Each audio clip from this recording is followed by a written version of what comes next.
This is our second panel, The Future of the Republican Party. The first panelist, John J. Faso, is a Republican from Kinderhook and former congressman and New York gubernatorial candidate. He was a member of the U.S. House, representing New York's 19th Congressional District from 2017 to 2018, previously represented the 102nd District in the New York State Assembly from 1987 to 2022, and served as Assembly Minority Leader from 1998 to 2002. Please welcome former Congressman John Faso.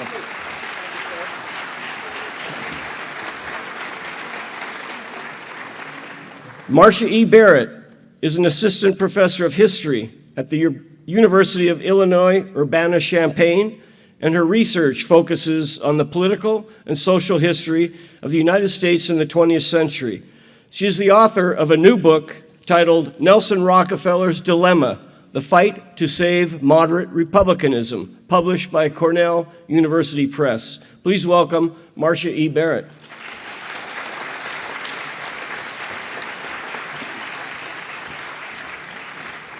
Timothy L. O'Brien is the senior executive editor of Bloomberg Opinion, which is a digital commentary platform. Prior to joining Bloomberg in 2013, he was the executive editor of the HuffPost, where he edited a Pulitzer Prize-winning series about wounded veterans returning from Iraq and Afghanistan. He previously served as a reporter and editor at the New York Times. He's the author of 3 books, including TrumpNation, The Art of Being the Donald. That book was published in 2005. The following year, Donald Trump sued Mr. O'Brien for libel. Trump lost. Please welcome Michael L. O'Brien.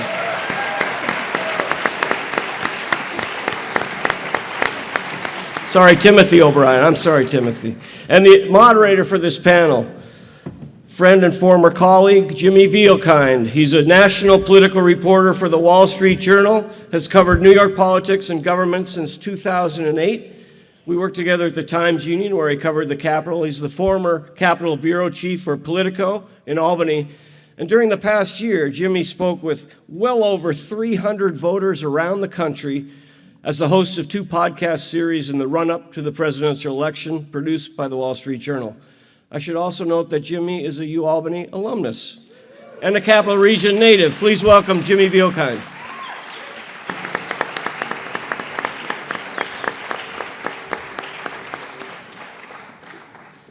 Well, good evening. Thanks everybody for sticking around. And I don't know, there's never a bad time to recognize Paul Grandal.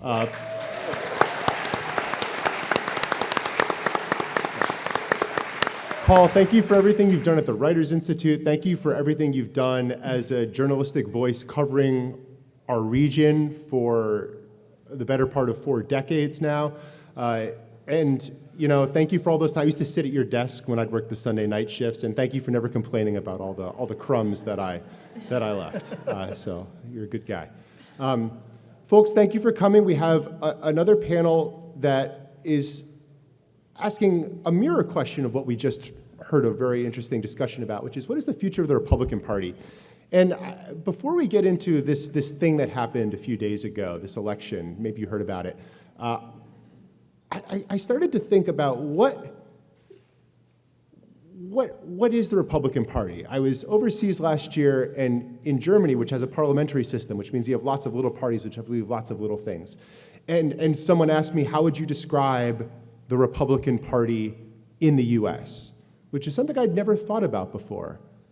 And so hopefully with as much putting you on the spot as possible, I want to ask our panelists in about 3 sentences, how would you have answered that question in 2012? And how would you answer it tonight? Why don't we start with Tim and go that away? Well, I think I would say the Republican Party right now is a hostage video, basically. That's 3 words. It's concise.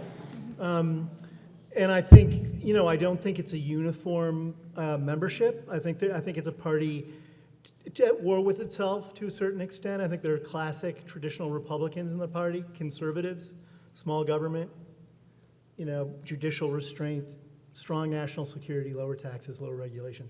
And then there's the Trump wing. which I think is more cultish and movement oriented. I think in 2012 it was a party that was on the cusp of losing to Barack Obama twice, and its flag bearer at the time was Mitt Romney, and I think Mitt Romney was a classic conservative Republican in the best sense of those terms, and I think the party's lost that traction, and I think it's going to be important for the country that Republican leadership and the Republican identity get established in a fresh way, and I think it's sorting that out right now. That was a million sentences. I'm sorry. Yeah. Marcia. Are we sticking to the 3 sentences? Yes. Yeah. Yes. Okay. You don't All right. have to. Well, okay, so for 2012, I think the Republican Party was still the party of Reagan in terms of Reagan being able to bring together a diversity of conservatism and diverse conservative groups under this umbrella. Now, I think the Republican Party is uncertain about its future because one of those groups that was always there, I think, it now has more power, and everyone else in the Republican Party is trying to figure out how do you reckon with that and that group's relationship with voters. Okay, John. So I don't know that it lends itself to a 3-word explanation. I would say that I would classify myself as more of a Reagan Republican. Limited government, rule of law, strong defense, protect the rights of the individual versus the state. And there's definitely a clash right now in terms of the populist wing that is arisen. And there's also a strain of isolationism that has always been lurking. It's like that commercial about shingles. They say, it's always lurking out there.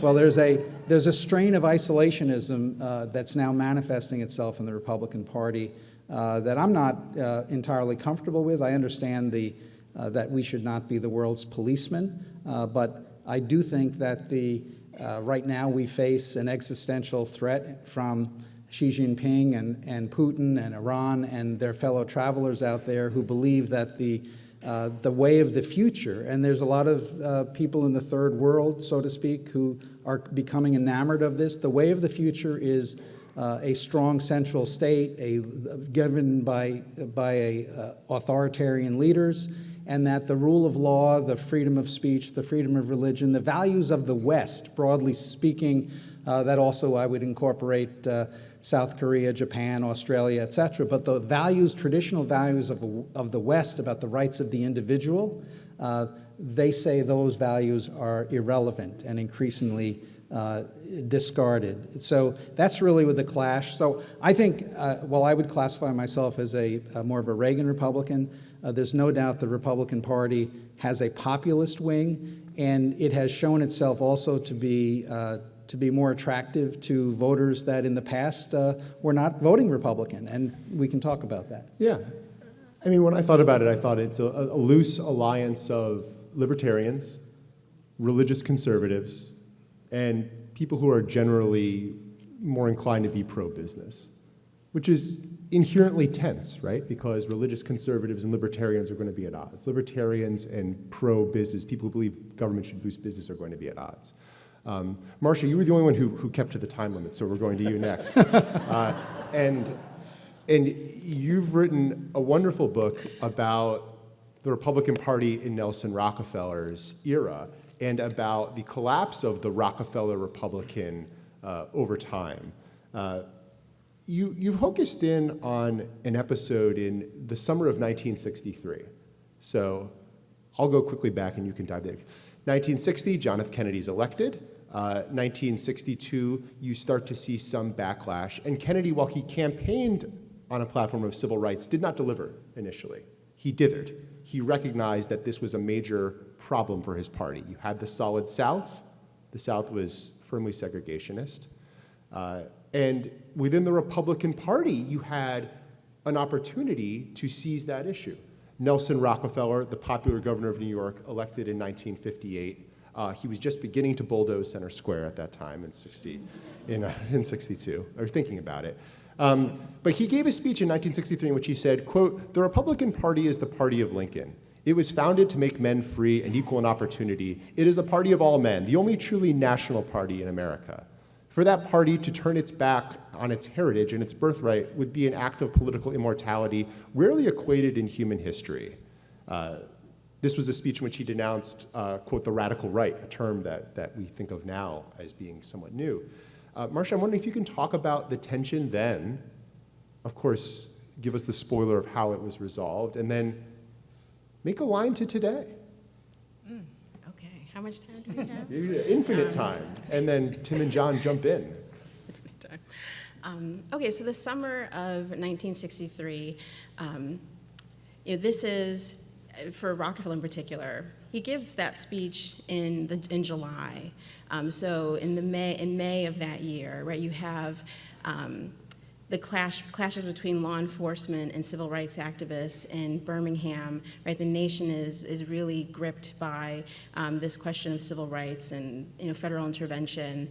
And Kennedy does finally, right, make a public statement and say Congress must do something. And Rockefeller, at that point, his attempt to win the Republican nomination, right, his numbers had started to dwindle in the polls. And he gives a speech where he says that there is an effort among some in the Republican Party to embrace, he also calls it the radical right, but also extremism, embrace white segregationists in the South who were previously a part of the Democratic Party as a way to make the Republican Party a national party. And he was like, if the party does that, it will abandon its principles. And he also makes the case that the Republican Party of Eisenhower could make a case to the South and become a national party, embracing the platforms of the Republican Party in that era. So Rockefeller says there is a major problem, and the majority of establishment Republicans and moderates responded by saying there is no problem. You just want to win the nomination. Maybe there's some issues here, but there's no cause for concern. And what I found really striking about that, right, one of the reasons why I didn't dismiss what Rockefeller said is that he received letters from people all over the country who said, every single thing you said about the Republican Party is true. I live in South Carolina. I live in Arizona. I live in California. Outsiders, the Klan, John Birch Society is taking over, is infiltrating this party, and some are using it as a way to strengthen the Republican Party. So Rockefeller then takes that case to the 1964 Republican National Convention. And gets trounced. And is thoroughly rejected by Barry Goldwater's delegates and his supporters. And Rockefeller did campaign in support of Barry Goldwater in '64, but anything he said, it was never enough. People who supported Goldwater, many of them never forgave Rockefeller for what he did. And what Rockefeller did was he remained ambitious, he still wanted to be president, so he tried to figure out how can I tack right and embrace conservative ideas and rhetoric and policy, usually related to race, so that he could sort of dilute this reputation that he had as being an advocate for civil rights and a partner with the Afro-American community. I want to flip something that I believe Charlotte said, which was that everybody in the Democratic Party hates Bernie Sanders except the voters. It sounds like a lot of people in the Republican Party love Rockefeller except the voters. Is that overly simplistic? And what does that mean today? Because we still have this idea of the moderate Republican that lots of people seem to love except the voters. Mm-hmm. Well, it's sort of interesting about Rockefeller is that whenever he would get a bump in the polls or start to see that a lot of voters were, he was attracting more voters, like even in 1968, more conservative members of the Republican Party, the delegates, most importantly, were not impressed. They were not swayed.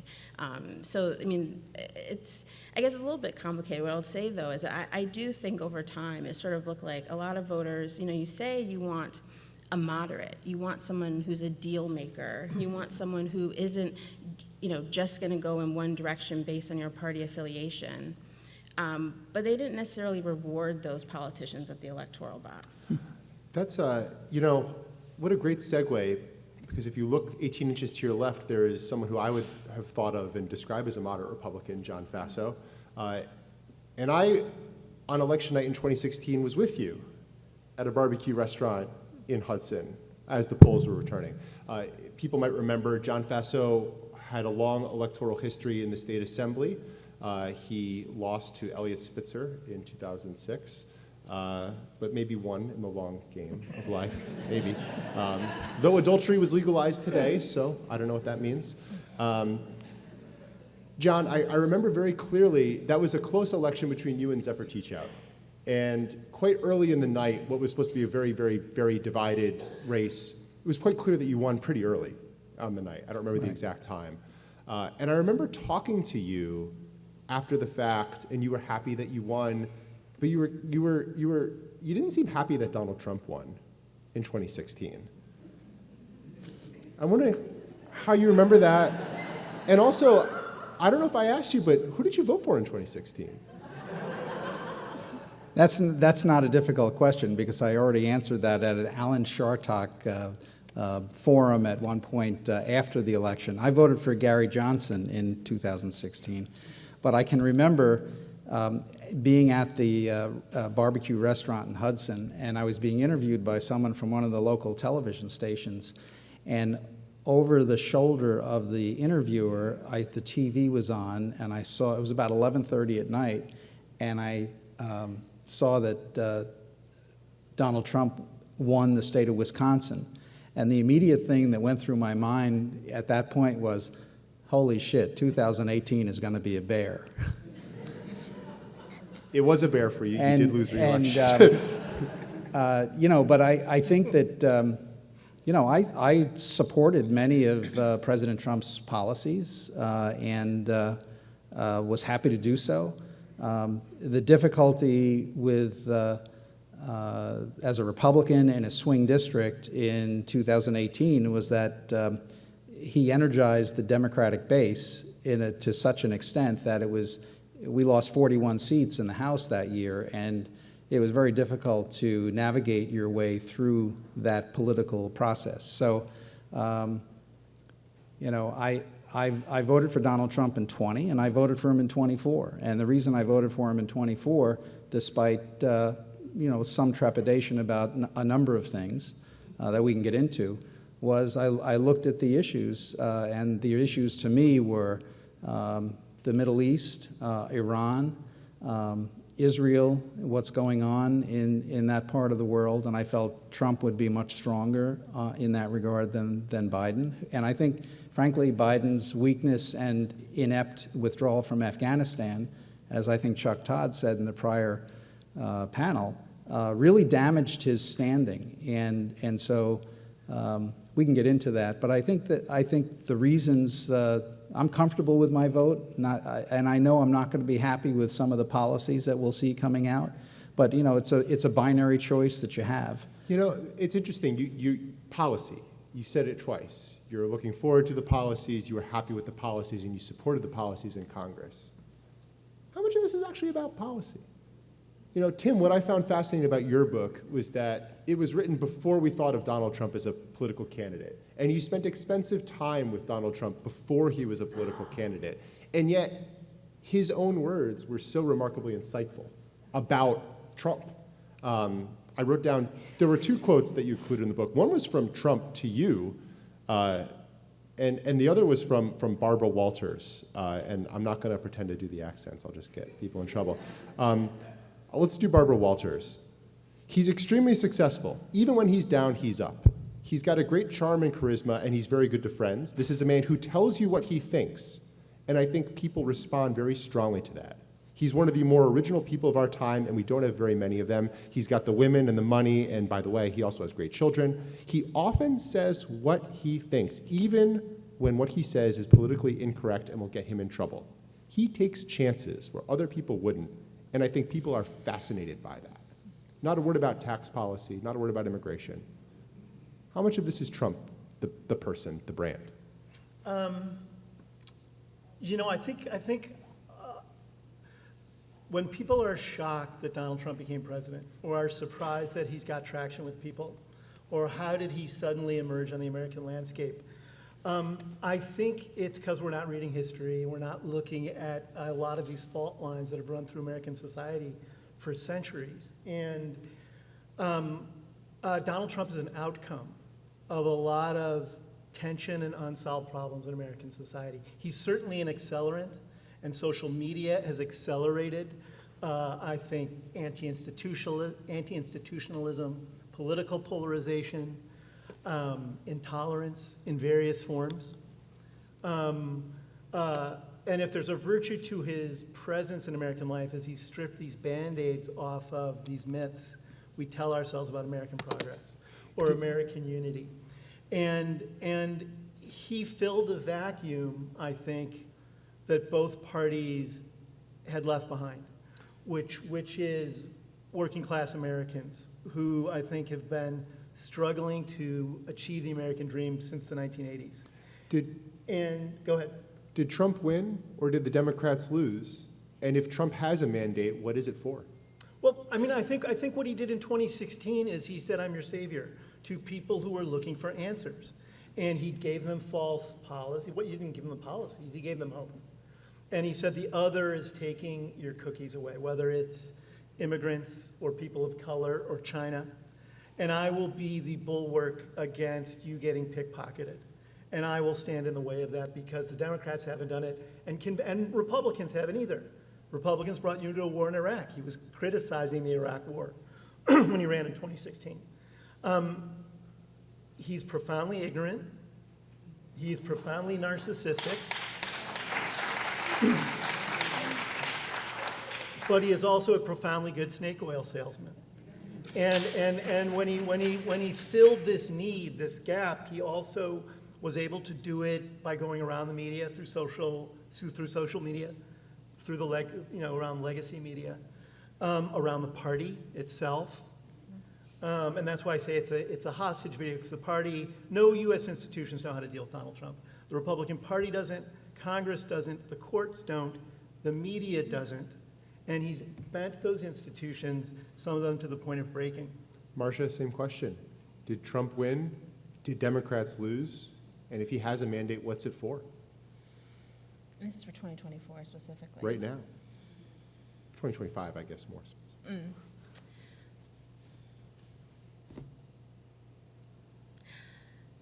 I think, I don't know. It's a little bit difficult for me to try to figure this out as a historian, right? Because I'm always trying to put this in a longer I want a broader view, and I'm also looking at like what matters about these particular campaigns and what happened in this moment.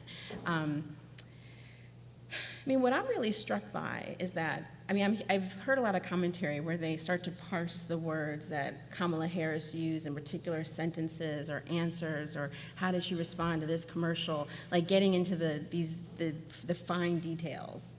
And she was running against a candidate who swayed on a stage did many, many things that we would never tell a candidate to do. And it didn't really seem to matter in those last 2 weeks what he did or what he said or who he insulted. I think a lot of Americans wanted change, and it didn't necessarily matter so much what he said, what he presented, but that, he was the option, right? And the Republican Party offered this option. We have a two-party system. And this is a choice they made, but I think for a number of voters, though, I'm not sure how enthusiastic that vote is. So that's why I struggle to say that, right, Trump won outright. Okay, John, did Trump win? And if he has a mandate, what is it? Well, he certainly won, and he won the popular vote. And many people said, well, why is he having a rally in Madison Square Garden? And why is he having a rally in California? And he was stopped in Virginia. And I think what I had thought at the time immediately was that he is gunning for the popular vote. And he was successful in that. You look at the returns in places like New York, where he lost by 23 points in 2020. This past election, he lost by 11 or 12%. California, it was similar. New Jersey, he only lost by 5%. Illinois, 8%. So, and, we spend a lot of time, looking at, well, how did Kamala Harris answer this question? Or Donald Trump swaying on stage, and we pay attention to these things. But the fundamentals, I think, were really baked in the cake early on. And the fundamentals that James Carville said back in '92, working for Bill Clinton, it was the economy, stupid. The vast majority of people said the two most important issues were the economy, and that means inflation, and immigration. And on both of those issues, for many months, the Republicans were ahead by a substantial amount. And at the end of the day, the Democrats were talking about abortion, which, fine, but only about 12% of the electorate said that was their determining issue. And they were also talking about democracy. And this one always mystified me, why they were talking about protecting democracy, because if you look at the exit polls and you look at some of the pre-election polls, democracy, half of the people, a little more than half of the people said the Democrats would be better on protecting democracy, and just a few points less said Republicans would be better at protecting democracy. So that was never going to be a really winning issue. The issues that mattered in this election more than anything else were the economy and inflation, and the second issue was immigration. And on both of those things, the Democrats' goose was cooked very early on. And there was virtually nothing Kamala Harris could do. And when she said on The View that in response to the question, can she tell us anything she would have done differently than Joe Biden, she said, I can't think of anything at the moment. And so it really just reinforced that. So look, we talked, the panelists before talked about the future of the Democratic Party, and you're looking at there's a division in the Democratic Party between the socialists and the more centrist Democrats. And in the Republican Party, the division is between the more traditional Republicans that I described, the so-called Reagan Republicans, and the populist emerging group that Donald Trump has brought in. And so the trick for both parties is how do you unify those wings and be ready to fight the next election? Well, so it's interesting you say that. Of course, polls did consistently show the economy and immigration were the top issues. But Donald Trump's economic message was, you were better off in 2019 than you are now. And that might not be true if you look at the macroeconomic indicators, but talking to voters, and Charlotte, I did a lot of parking lots as well. Pro tip to the journalism students, for some reason, no one wants to talk in a Costco. Go to a Home Depot instead. I don't know why. They're too busy buying the hearing aids. I don't know what they were doing. But the argument was that your life was better in 2019. It was a vibe argument. And things cost less in 2019. And the stock market was great. And none of us had to go through a pandemic in 2019. Wouldn't you like that back? So do you really think that it's policy prescriptions? And Tim. Well, I agree with John's assessment of the dynamics that were shaping voters' choices. What I would disagree with, though, is I think inflation became this useful catch-all to the point that it actually wasn't descriptive. I mean, it was descriptive of food prices and gas prices, of course, but it really wasn't just that. It's an affordability crisis for average Americans. It's housing. The most effective ad, one of the most effective ads, it might have been the most effective ad that Kamala Harris's campaign had was on housing. And her campaign messages were bookended by sort of change agent in the beginning and Trump's a fascist at the end. And in the middle, they had, I think, $225 million worth of advertising on the economy. But they didn't make it the tip of the spear, and I think they should have. And secondly, I don't think it's about inflation. Inflation is a grievance, but it's a grievance in a larger context that average Americans are falling behind. And they've been falling behind for a long time, affording college for their kids, affording a home, paying for retirement, and making a living wage. And the parties have ignored those voters, and they've bounced around between the parties. And I think the Democrats, if you look at the data, GDP, when there's been a Democrat in the White House, since 1960, the Democrats outperform Republicans. It's in the numbers. But the Republicans are seen as the party of business and the best stewards of the economy. And Democrats have never gotten around that messaging. And then you have someone carrying the banner for the Republican Party who's a serial bankruptcy artist, almost went personally bankrupt, was not a good business manager, but benefited from this idea that on The Apprentice, he was the entrepreneurial guru to the masses, therefore he's a problem solver, and the Republican Party's better at business. And so he can stand on a stage and sway and be close to lunatic because he benefits from that perception that he's better at fixing the economy. And the Democrats have not come up with a way to speak to working people's needs in a constructive, sustained, and opportunistic, and not in the, not opportunistic in terms of taking advantage of them, but talking about opportunity and hope and entrepreneurialism. It's why they miss the Latino community. The Latino community is populated by entrepreneurs who want to be spoken to as entrepreneurs, not as people who are only fixated on immigration.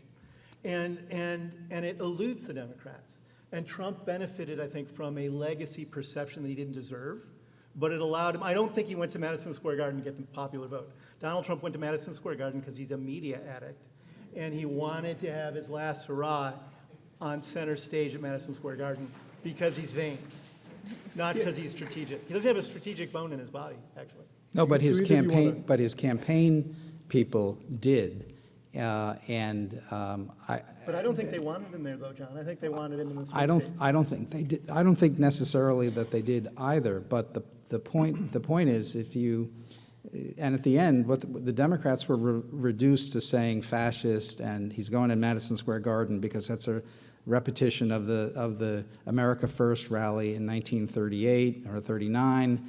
And they really were reduced to telling everyone he's just a fascist, et cetera.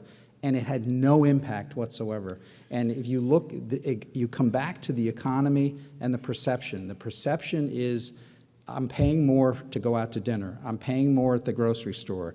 The price of a dozen eggs. These are the things that really drove it, and perception on the economy is always slow. It's always a lagging indicator, frankly. We go back to the 92 election. George H.W. Bush was really beaten on the economy by Bill Clinton, who said we were in a recession. And it turned out after the election, the recession was over. But the people didn't realize it because, again, that perception is a lagging indicator. And this is going to be a problem for Republicans going forward in the next election because unless they can show some immediate policy changes within a few months, they'll be wearing the burden of the economy. Well, to that point, I want to get back to this question. What was his mandate? He stated, if you vote for me, you'll never vote in another election. He stated that. Hyperbole. He stated,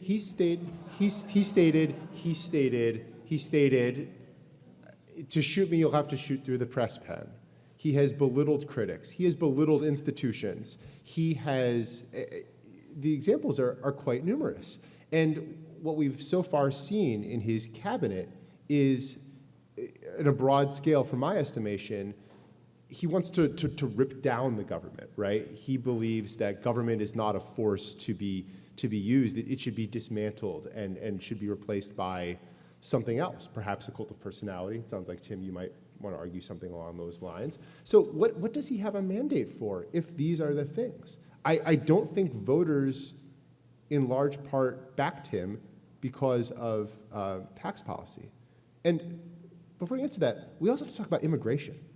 Because the theme that connected for economics for Donald Trump was immigration. Deport the other. They're taking your jobs. They're draining your resources. Those people over there, right? Never mind that my ancestors are immigrants, his ancestors are immigrants. They were white immigrants, not like these immigrants. So how will deportations go if they're enacted? And what will the Republican Party do in that situation? What they are going to do, in my view, is to focus on a deportation of criminal immigrants, people that have criminal records that they can document, that they can detain and deport. They're also going to be much tougher on at the border to try to prevent people from coming. Look, Biden inherited a But situation. that's not the promise. The promise is much broader. The promise is what you want to think it may be, but the promise is broader. But I'm saying what they probably can attain to do, which is to try to impose new restrictions on people coming over, but at the same time, where they can deport people is primarily going to be first on people who have criminal backgrounds. And that is going to be so difficult and such an enormous process that you're not going to be able to do a mass deportation, in my view, nor in many respects is that going to be desirable. But I think the problem, what the people definitely voted for Trump to deal with the immigration issue. And you're going to have to, I think that should be recognized by everyone. He promised that, he said it explicitly. Whether he's going to be able to do things, they're definitely going to try to put money in to finish building a wall in a lot of places on the border.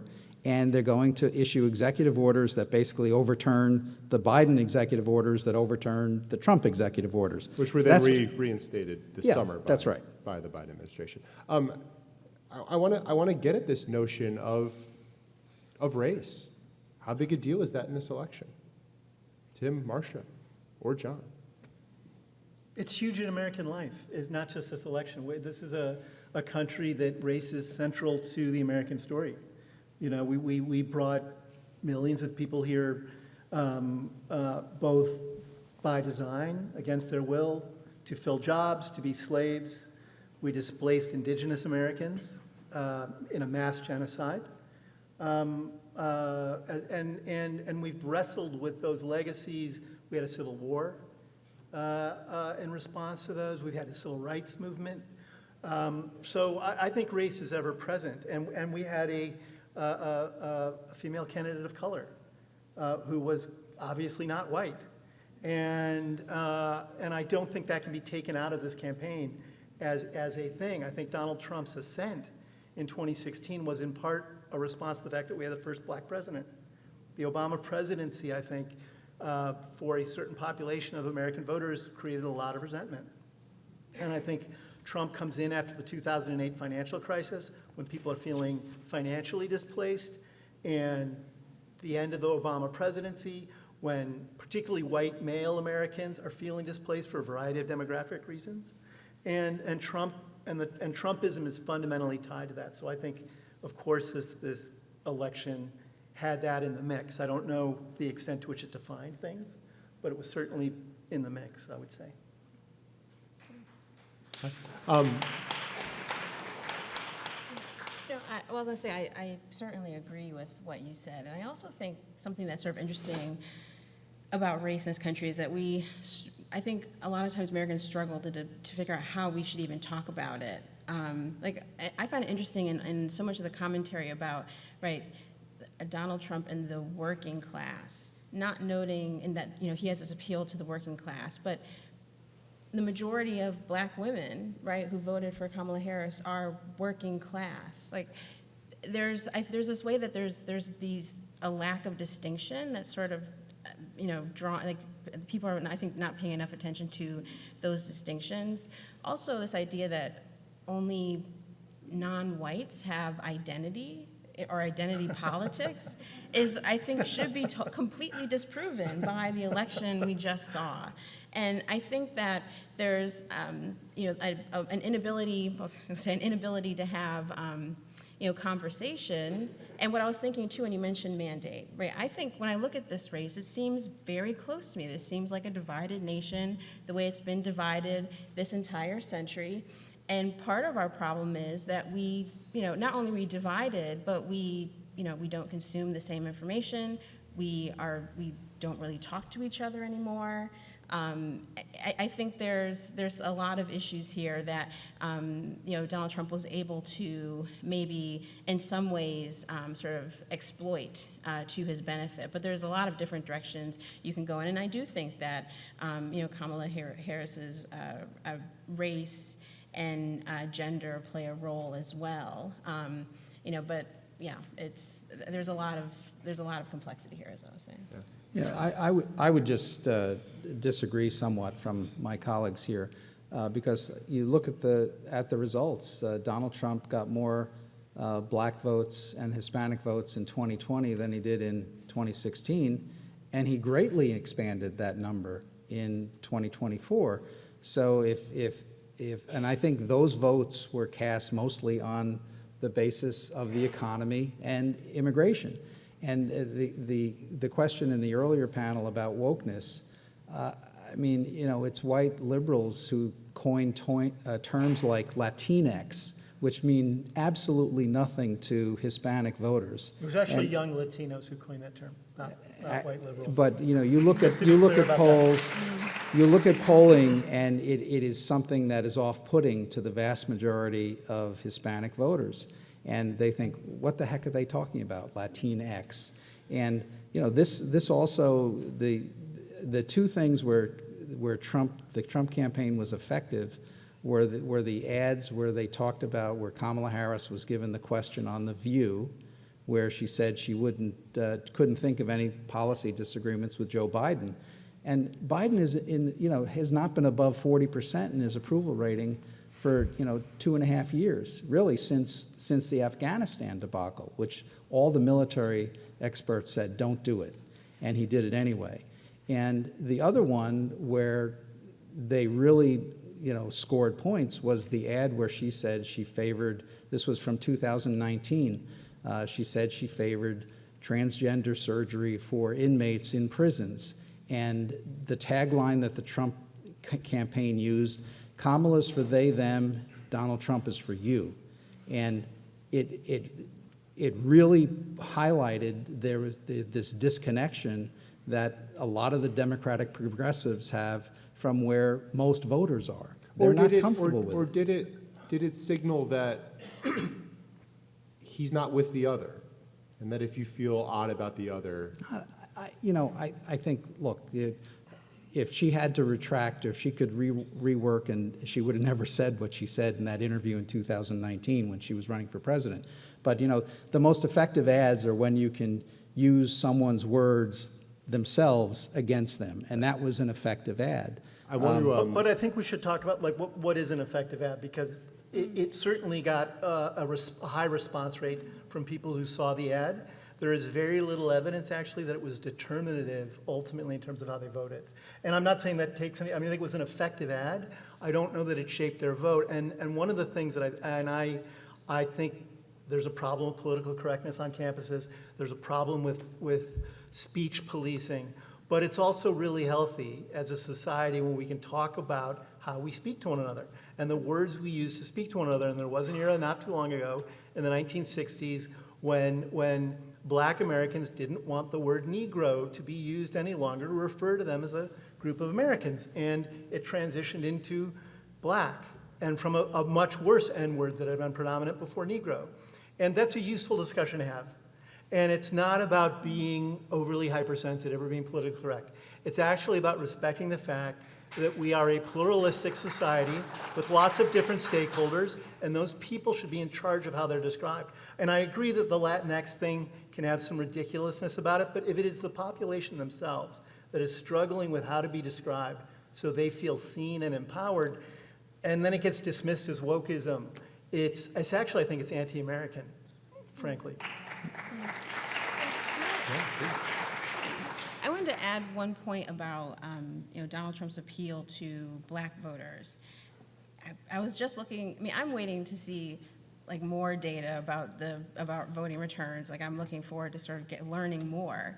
But what I noticed so far, what I saw in the past couple of days, is that the difference between 2020 and 2024, for Black men, for example, seemed like a couple of points. I think it was 5 percentage points. I have the VoteCast data here. Among Black Americans, they went Democrat plus 83 in 2020, and they went Democrat plus 68 this time around. So a 15-point Black bump. Men, or That's Black of all race. That's all gender. Black. The thing is, I've been seeing conflicting numbers, but what I will say though is I think the majority, of Black voters, Black male voters, still supported the Democratic Party. Right. So I think we shouldn't portray it like it's a This is an entirely new world that we've lived in. But I do think that the appeal that Donald Trump has, to me, when I look at this, this is sort of my long sort of explanation of how I make sense of this, is that when I think a lot of times when we since 1964, look at the percentage of African Americans who vote for Democrats, and it's so high, you think, oh, black people just vote for Democrats, right? Some, and that's sort of like, oh, that's just what they do. But really, there's a lot of contemplation that happens for a lot of black voters before you cast your ballot, and you're often choosing between choices that you are not really that happy with. So if we're considering that the Democratic Party and the Republican Party have, failed the working class of all backgrounds since the 1980s, well, I would think there'd be a lot of black voters who are like, you know what, maybe I should try something different because the Democratic Party hasn't been all that great for me. I've been taking a chance on them, giving them a break, perhaps, just like I'll vote for them, and now I'm open to something else. I just don't think I would offer caution in saying that this is Donald Trump who has figured out, broken the code for the Republican Party and its access, sort of appeal to black voters. I think it's more complicated. It's the ground that has shifted. Well, and he's there as a messenger. I'm sorry, I want to get to one final question. Yeah. I know we had such a tremendous response from the audience in the last panel. If people want to start lining up, we'll ask this last question, and then hopefully we can get through it quickly. If Donald Trump were to get hit by an asteroid tomorrow, who would be the leader of the Republican Party? J.D. Vance. J.D. Vance. Okay, why? He would become president, and I think he's being groomed to succeed Trump if Trump doesn't try to overturn term limits, which I think is a possibility. I think it would be J.D. Vance for the exact reason that Tim mentioned. But I think it's really unclear, just as it's unclear that the increase in black and Hispanic voter support for Donald Trump translates necessarily into something that's a permanent trend, or was it an aberration? I mean, I think you could make an argument either way, but I think we'll only find that out in 4 years. I think in 2015 and 2016, voters sent a very clear message to the Republican Party that a lot of them anyway, were not happy with what the party was providing to them.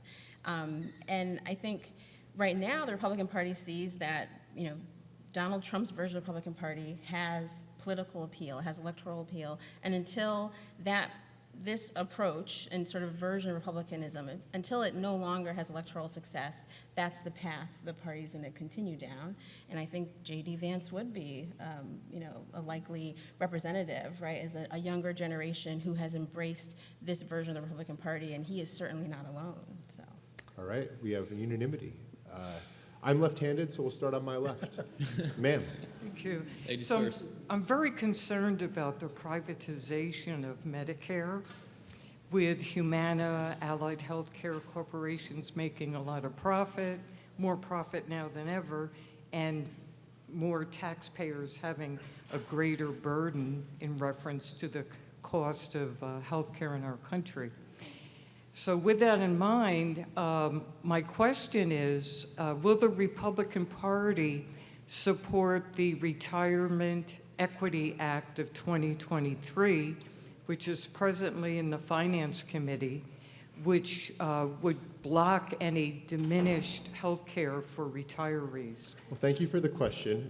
We don't have any active members of Congress on the stage, and I will confess I'm not particularly familiar with that piece of legislation.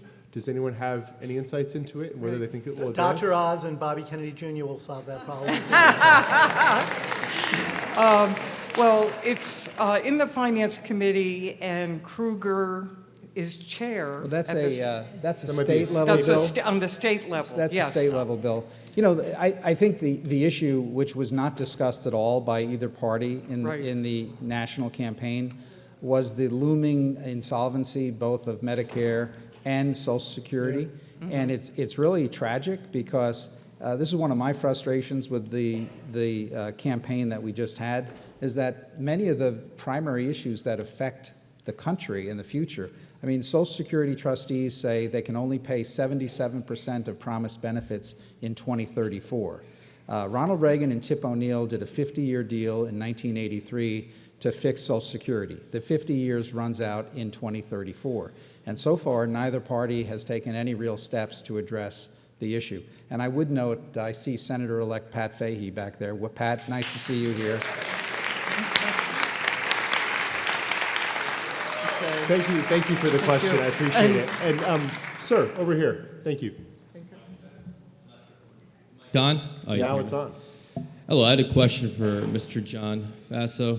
If President Biden doesn't pardon Hunter Biden and President Trump pardons Hunter Biden, would he become a more benevolent, authoritative figure for Americans where people respect him more, appreciate him more, for giving people a second chance, because America's all about second chances?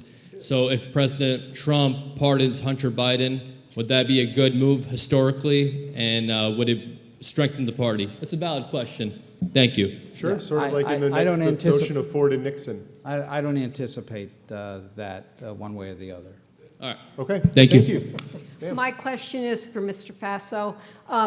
I'm concerned that President Trump will not sign the ethics agreement that every president has signed before the election. What is the Republican Party going to do about that? I'm not sure whether he will sign it or not. He said he hasn't, and he has not. Every other candidate has done it before He has now. not, and I have no idea what he's going to do. But you voted for him. Okay, ma'am. So my question is, Folks, but I'm sorry. My This is a discussion in the spirit of respect, so let's all please hold that in our hearts as we continue it. my question is a little broader than her question, because it's about everything the Republican Party we can expect out of the legislature coming. To me, I loved your description of current Republican Party as being hostages, and that's what I think they have been. I think none of them have been, I'm getting to the question. Can we expect, or do any of you expect, that that's going to change, that anyone is going to be willing to stand up and do anything against Trump besides the 3 senators who, typically do? Two women. We just had a little. Go ahead. One example is when Matt Gaetz withdrew. Yeah. They were told in no uncertain terms that he would not be confirmed. And Well, and I hear that's only for 3 or 4 people who are the same people who always speak up. My estimation from people I've talked to is at least 30 saying they weren't going to vote for him on the Well, Republican that's not side. what the news. Can't believe everything you read. Going to change the people. Well, I mean, I think the Senate asserted itself. The Republicans in the Senate asserted during the Senate Majority Leader race. There was a lot of pressure from MAGA Republicans to have Rick Scott appointed Majority Leader, and John Thune became Majority Leader, and then they resisted clearly on Gaetz. I think the problem is that Trump is a tsunami. He's not a, it's not like you get a little trickle of water, a little Matt Gaetz trickle. I mean, several of those nominees are incompetent, inexperienced people, and he floods the zone. And I don't know that the party can stand up against the flood. Great. Thank you. Sir? Hi. Full confession, I am a Democrat, but I had a question about the future of Ukraine and what would it look like if Russian tanks do roll into the capital of Kyiv, and where is the future of the Republican Party on that issue? Yeah, particularly given the isolationist sentiment that in part propelled Trump. Yeah, I think there's real division among Republicans about it. I strongly support Ukraine, and I think that President Biden, while he has been supportive, he's been supportive in dribs and drabs, if you will. I mean, I would have brought Ukrainian pilots to train with F-16s right away. I would have given them ATACMS very early on. And I don't think Putin understands anything but strength. And I'm very fearful of what is in the offing with what's happening in Ukraine, as I am with the situation with Iran. I think Biden's policies were terrible relating to Iran. I mean, one of the first things he did was he removed the terrorist designation from the Houthis. And, you know, it has been completely ineffective, his policy towards Iran, as I think Obama's was. So, but I share the concern about Ukraine. I think it's in the national interest for us to support the Ukrainians against the Russians. And the biggest issue we have, though, with it, again, no one talked about in the campaign, is we do not have the defense industrial capacity to produce the weaponry that we need. If it's estimated, if we were in a conflict with China over Taiwan, we would run out of missiles. They've war-gamed this. Run out of missiles within 1 week. It's a dangerous situation we're facing, and no one is talking about it at the national level. I was going to say, first you talk about how Social Security will be bankrupt before, you know, I get there, and now this. So you're going to have to pay more, Jimmy. Yeah, I hope you all enjoy it. You're a youngster. Yeah. Marcia, Tim, do you want to weigh in on that, please? I was going to say, I think for voters who are more isolationists, and this approach, it appeals to them.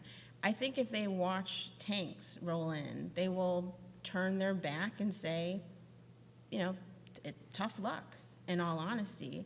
And I think it may be in part because I think it's, with this sort of rise of isolationism, I think there's been a lack of discussion, at least I haven't really seen it, within, I imagine sort of like that conversation between elected Republican officials and voters to explain, you know, why do we have NATO? Why did the United States build up the world order that we live in? How did it benefit the United States? What were the faults? What were the failures? What needs to potentially be revised so that you can actually have all of that information, you know, and decide to understand perhaps the consequences of this choice? And I'm not sure if a lot of those people would really have any sort of full acknowledgement of the consequences until, and many of them may just look away because, you know, they haven't been spending the time thinking about it. But we do know what we've gotten out of NATO. You know, we got prosperity and security in Western Europe, and we secured democracy in Western Europe during a time of peril. And I think those are lessons we should live with now with Ukraine. I think it's a shame that there wasn't a stronger response to Putin almost a decade ago when he first went into Crimea. I think he took that as an open door, and then he rolled right through it. And I agree with John completely. I think Biden should have responded more strongly earlier on.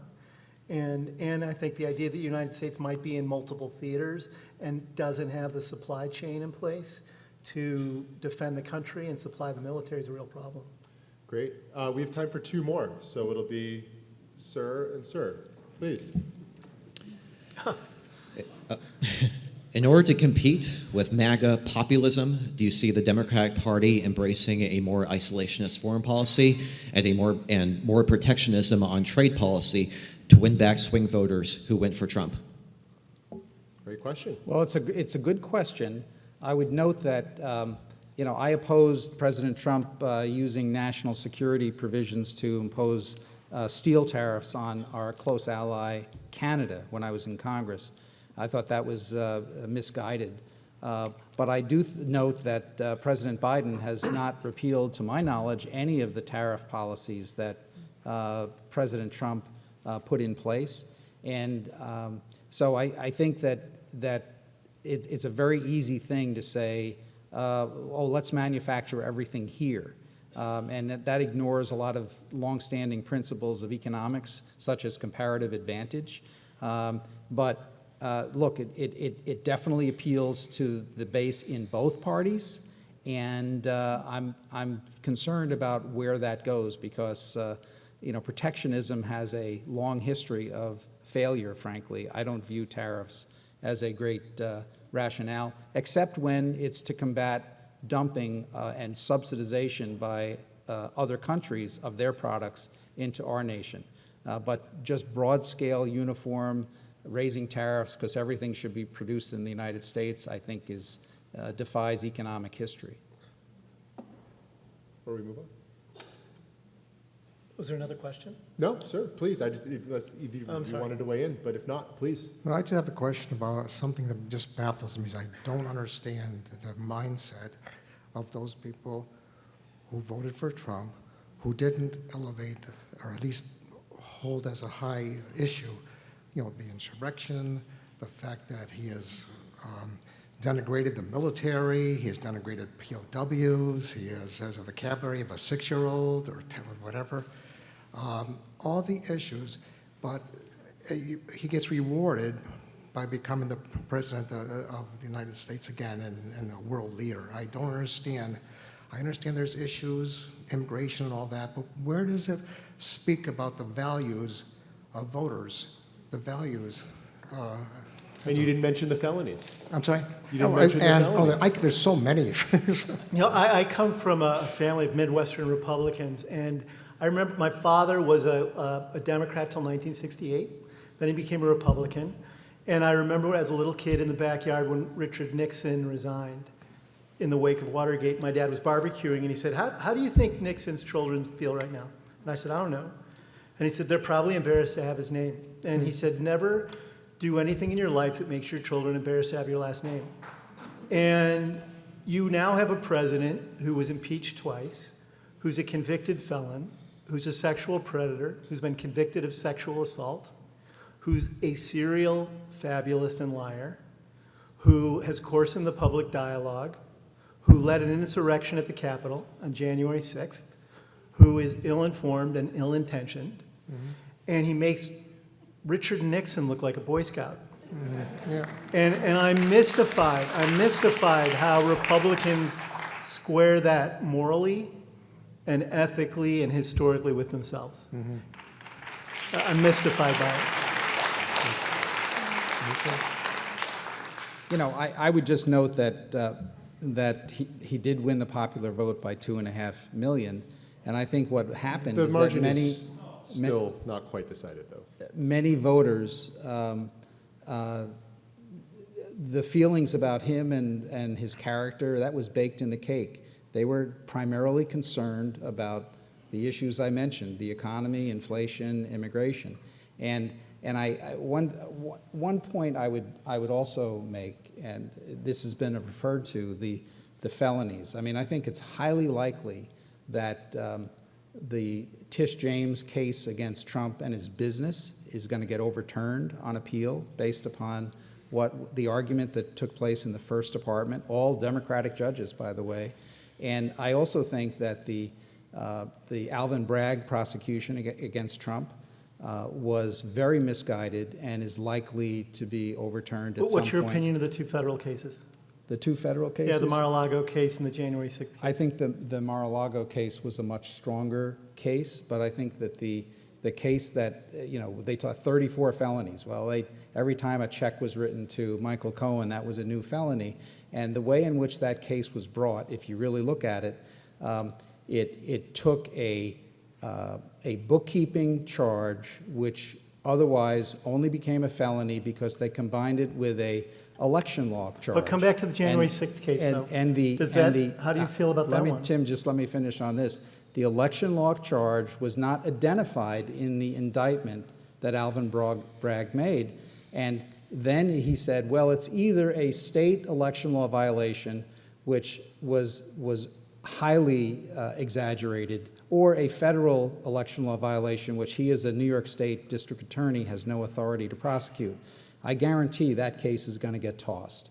So I really think that one of the problems that the Democrats had is they kept saying over and over, he's a Nazi, he's a fascist, he's a felon, and the public, it didn't matter to the majority of the voters this year. What mattered to them. But how do you feel about the two federal cases? Like I said, I think the document case was stronger. I don't think the Jack Smith case is a strong case. Well, he had both. He had the January 6th case and the Mar-a-Lago case. I know. I said the document case that he brought was stronger, but that was tossed as well because of the way in which he was appointed as a special prosecutor. So, you know, I don't think any of these cases are going to result in anything ultimately. And the top secret Mr. Grondal tells me you have one more question. Thank you. I'm an ex-Republican, and what we've just heard anticipated what I was going to ask. And Mr. Faso has said that all of this stuff was baked in, and voters decided to base their votes on other things. What I see in that is a collapse of our civic culture under Trump, caused by Trump. Is there any hope that we can restore our civic culture in the future? Well, that's why we're here tonight, and I think this has been a great example of restoring civic culture.